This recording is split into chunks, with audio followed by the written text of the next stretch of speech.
Terbongkar penyebab bunganya DPR fraksi PDIP setelah Mahfud MD bongkar transaksi 349 triliun. Publik wajib tahu. Saudara, tadi ada yang bertanya, kenapa sih Pak Mahfud tuh baru sekarang kok baru ngomong sesudah 14 tahun. Saya baru jadi Menko 3 tahun dan baru saya tertarik untuk membuka ini.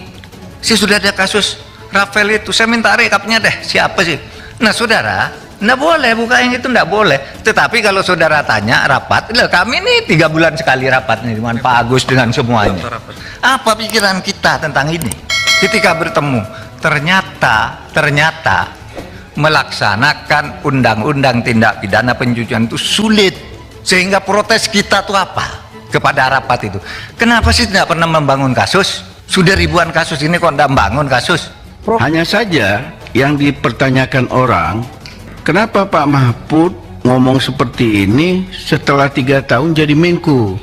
Selama ini kemana aja Pak Mahfud?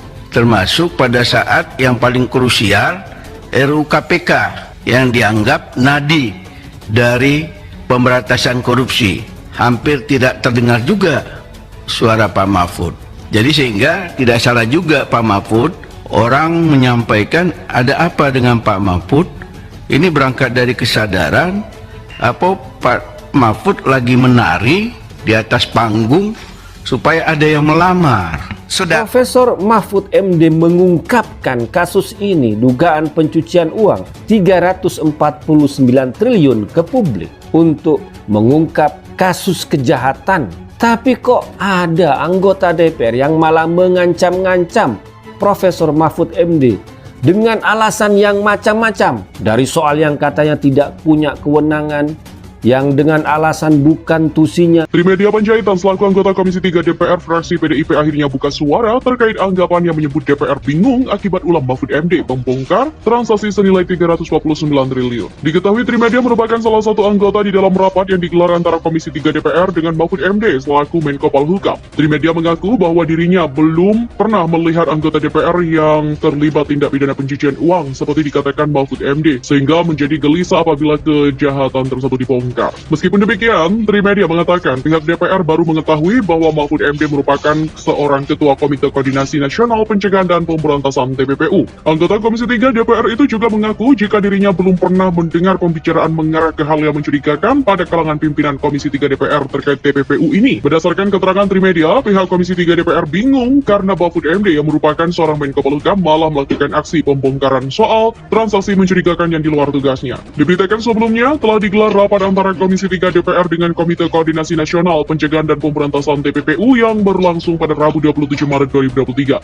Rapat yang dihadiri Mahfud MD itu terpantau berlangsung dengan atmosfer yang cukup panas dan sempat terjadi cekcok antara kedua belah pihak. Bagian yang menjadi sorotan masyarakat adalah saat anggota DPR menghujani Mahfud MD dengan interupsi yang datang salah satunya dari Komisi 3 DPR fraksi PDIP yaitu Arteria Dahlan. Arteria Dahlan meragukan kebenaran data yang dijabarkan oleh Mahfud terkait TPPU yang menyeret berbagai pihak. Tak berhenti di situ, Mahfud MD juga menerima ancaman pidana karena telah membocorkan informasi yang bersifat rahasia para oknum pejabat negara.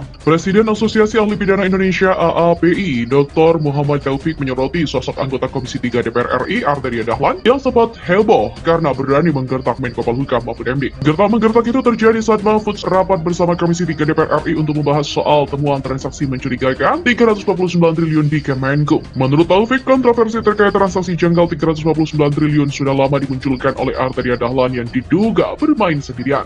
Sebenarnya, kontroversi dari awal itu sudah lama dimunculkan oleh anggota PDIP yang sepertinya bermain sendiri, kata Taufik. Dia menilai Arteria tidak menyadari dirinya adalah bagian dari rezim Presiden Jokowi dan apa yang diucapkan hanya ramai sesaat. Arteria Dahlan itu sepertinya dia tidak sadar jika dia di bagian dari rezim Jokowi, sebenarnya juga rezim PDIP. Jadi seolah-olah berbicara seperti layaknya artis. Ahli di bidang hukum ini juga kemudian menyoroti sejumlah kasus yang pernah dilakukan oleh Arteria karena ucapannya dan berujung permintaan maaf. Adapun kasus itu antara lain perseteruan dengan keluarga petinggi tentara hingga menyinggung kesukuan ketika pencalonan Gubernur Jawa Barat. Namun tak dipungkiri, kualitas anggota DPR di Kabinet kedua Presiden Jokowi ini tak terlalu bagus karena lebih banyak campur tangan partai politik. Mantan penasehat KPK periode 2005-2013, Dr. Abdullahi Habahwa, SHMM, menyinggung soal ancaman yang sempat dilontarkan oleh anggota Komisi 3 DPR RI, Arteria Dahlan.